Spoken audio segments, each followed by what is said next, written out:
Many aviation sector players agree that the recent launch in Addis Ababa of the single African air transport market, SATM, would improve aviation business in Africa. But can Nigeria's refusal to sign the African Continental Free Trade Area deal and its lack of a national carrier stop it from partaking in the dividends of the SATM agreement? Well, this report seeks to find answers. Nigeria's aviation sector has come of age nearly 100 years since the first flight landed in Maiduguri in the country's northeast in 1925. And in the past century, the sector has grown to occupy a significant place in Africa's aviation space. But with an ever-increasing market attracting scores of flights and thousands of passengers annually, experts say revenue from the sector can be significantly increased with improvement in infrastructure, and if the authorities pursue aggressive policy reforms, strategic planning, as well as critical partnerships, one of which is the single African air transport market, SATM, formally launched in January. It's ironic that when Nigeria was one of the biggest in Africa, we were one of the champions of it. We had AGC and the likes at the time when Yamoussoukro first the declaration and the accord was signed. But now that the single African air transport market has been signed, we are a bit apprehensive because we have seen that other areas, other people like Ethiopia from the east, Egypt Air, Morocco, and South African Airways, they've gotten government support, they've gotten funding, and so they're able to offer cheaper air travel, better service than we currently are offering. And so there is a bit of apprehension. But we shouldn't see it in that way. We should see it that Nigeria is one key market where domestic travel can grow faster than international travel. I think Africa for too long has focused on the international market, and it hasn't considered how much business can be done between African nations. Intra-African travel is very expensive, it's very limited. Many people actually connect for their flights within Africa outside of the African continent. They go to Dubai or a similar Middle Eastern hub to fly within Africa. So I think the big opportunity is intra-African. That is now being stimulated with the launch this year in January of the single African air transport market in Addis Ababa, that I was fortunate enough to be at the African Union. If you look at Africa as a whole, we are more open to foreign carriers. We're more open to non-African carriers than we are to our own sister carriers. I'm a big believer that our biggest trade partners are ourselves. And once we can start to learn that we can work with each other and actually trade with each other, we'll find that we will not be as dependent, as reliant on Western trade. As an airline, we feel it creates more opportunities, job opportunities for the young ones, increased connectivity for operators, mobility, and also positively contribute to the growth in aviation in Africa. Nigeria is one of the 23 African countries committed to the implementation of the SATM. But can its refusal to sign the African Continental Free Trade Area deal and the absence of a vibrant national carrier be a bottleneck to implementing it? We have bilateral air service agreements, over 70 of them, that most of them are not reciprocatory, as in we cannot reciprocate that gesture. So you see the Gulf Airlines in their big might come in here after we sign the BASA agreement, and they take our stuff, capital flights. Nigeria does not have a national carrier as big to reciprocate to fly. For example, if Qatar Air flies here, it flies to Abuja, flies to Lagos, takes the market, out. We don't have the capacity to compete with them, to go to Qatar as well with a national carrier to enjoy that benefit of agreement. You don't have to have a national carrier necessarily. If my background is actually tourism development, and the way I look at an aircraft really is a glass box full of people. It doesn't matter what type of aircraft, it doesn't matter what logo is on the tail. At the end of the day, these people are coming into your country to spend money. You don't need to have a national carrier to participate. The essence of having the single African air transport market would have been defeated if you are looking for an individual carrier from each nation, because then you are still talking about bilateral relationship. Now it's more or less like open skies. So if you have the certification to fly as an airline. You can fly across borders. Although several African countries have criticized the initiative, fearing that the SATM will lead to the domination of African skies by a few major airlines, the issue of security seems not to worry experts. Let's be honest, to get on a plane today is not easy. You have to go through quite a lot of security to get on an aircraft.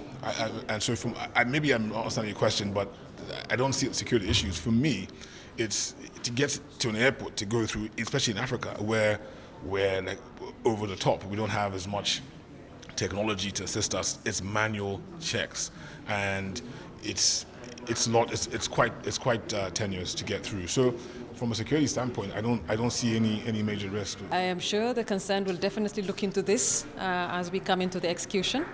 But we would say, as an airline, that the SATM would rather positively contribute than its negative impact.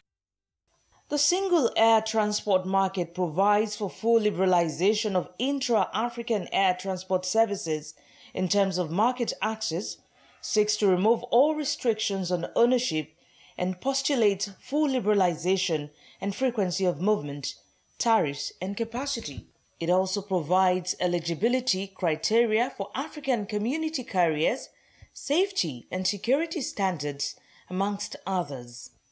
The SATM's successful implementation will undoubtedly ensure remarkable positive change for signatory countries, guaranteeing that they reap the full benefits of the initiative. African leaders must ensure that the resources, infrastructure, and capacity required to grow the aviation sector are made available. You're watching Business Nigeria. Focus is still the SATM agreement, which was launched in Addis Ababa recently. I'll be speaking with aviation consultant Tayo Ojuri. He's in the studio to share his perspective on this. Many thanks for your time, Mr. Ojuri. Thank you. Yes, you listened to the report, and I could see you were nodding your head at some point from what some of the experts were saying there. But let's begin from Nigeria's place in this agreement, and that's starting from the national carrier. Let's get your own perspective. Do we actually need a national carrier to be able to enjoy SATM? Well, we all know and we heard that Nigeria is actually part of the 23 nations that signed the Solemn Agreement, and there are other background work that's been done now. From the purpose of the national carrier, I doubt if we need a national carrier. What we need, in essence, is a flag carrier rather than a national carrier. What's the difference? It's a flag carrier. I'll go to where the rubber meets the road and say we have Air Peace now, we have Medview, we have Arik, we have Aero. Is to pick one of those airlines and actually equip that airline with a lot of financial capability, professional capacity to be able to fly those routes that are being flown and to be able to go to the routes that are not being operated at the moment. So with that, actually builds capacity for that airline. That airline has the experience, has all the challenges that we have in the market, such as Ethiopian Airlines and South African Airlines and Egypt Airways as at the moment. So we have a front-runner airline that operates out of Nigeria. Okay, but how does this dispel the fear that some African countries have, that the domination of African skies by a few major airlines, just as you're saying, having a flag carrier? So what happens in that case? What we've seen happen over the years, we've had what we call the 10-year jinx. We've had lots of beautiful, great airlines evolve, and after 10 years, they've died.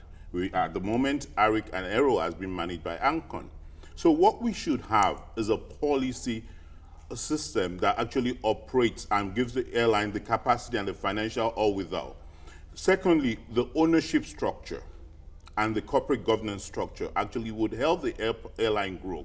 As well as within the ownership structure mechanism, we should have a system whereby we have foreign ownership. Global ownership of airlines is a global phenomenon. We actually have, because of the rates, the bank rates now, which are really high, the cost of funds and even the knowledge of financing aviation and airplanes now, we find out the challenge is there. We now need foreign investment. And for that foreign investment to come in, they need to own part of that airline.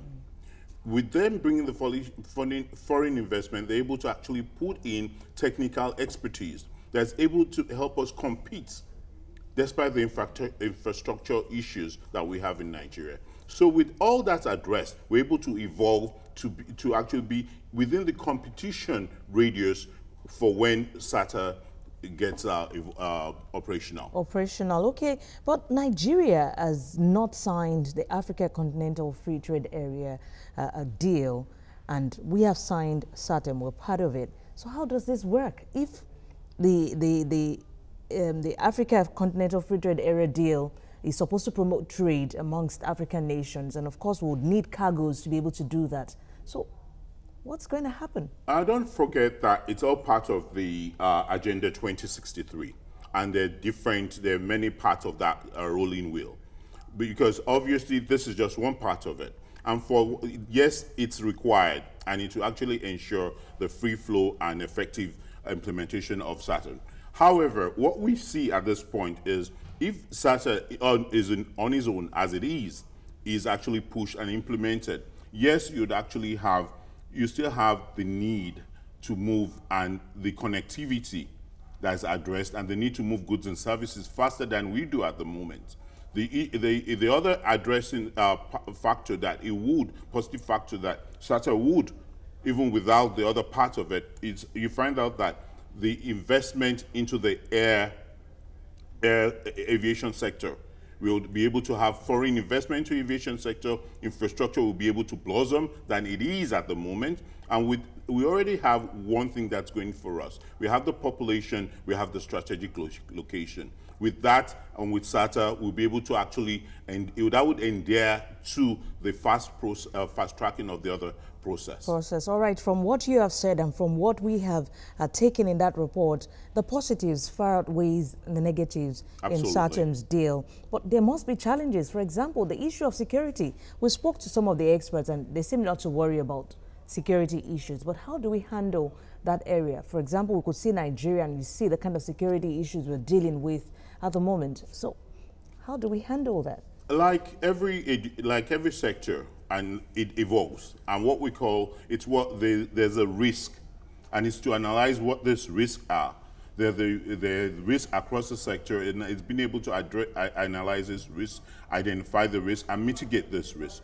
Over and beyond that is actually to say people are scared that we're going to be dumped, we're going to have goods and services dumped, and people are going to take advantage of the passengers. Is to have consumer protection regulations, is to have competition rules, it's actually to have effective dispute settlement mechanisms, and with that, along with fair and equal opportunities, that would actually make sure the SATAM is actually effective. Over and beyond that, if it's being monitored and the regulations are there, that's actually going to be a fair process for all. So where would the regulation be coming from in case of SATAM now? The regulation will be a negotiation within all participating parties okay. To see, and with that, with the lobbying and the trade parties, the Chamber of Trade and Commerce will be able to sit down and actually identify what their positions are, so that we're able to guide their positions and they're not taken advantage of. Okay, so how prepared is Nigeria for SATAM? That's a very, very deep question. I don't think we're as prepared as we should. And why I said that is we should be far more than what we are now. SATAM, we should actually, even before implementation of SATAM, we should actually be taking advantage of boosting domestic travel. We have the domestic population. So with infrastructure, with navigational services, 24-hour services, with being able to actually beat road services, because road service is not actually a competition at the moment. Aviation is faster, safer, and more secured. So with that, you're able to actually move goods and services across Nigeria. Moving goods from KB down to Lagos, there's a need for it. So being able to take advantage of this domestically before SATAM actually takes full effect is a good opportunity for Nigeria to actually take advantage of. How far are we prepared? If we do that, as it were, that would actually boost our domestic aviation sector, and it would actually be able to invite those that are able to invest appropriately into this sector, and then we have a better bargaining power. All right, we'll have to leave it at that now. Thank you for your time, Tayo Ejiri. Thank you for sharing your insights into this issue. Certainly. Thank you. It's always a pleasure.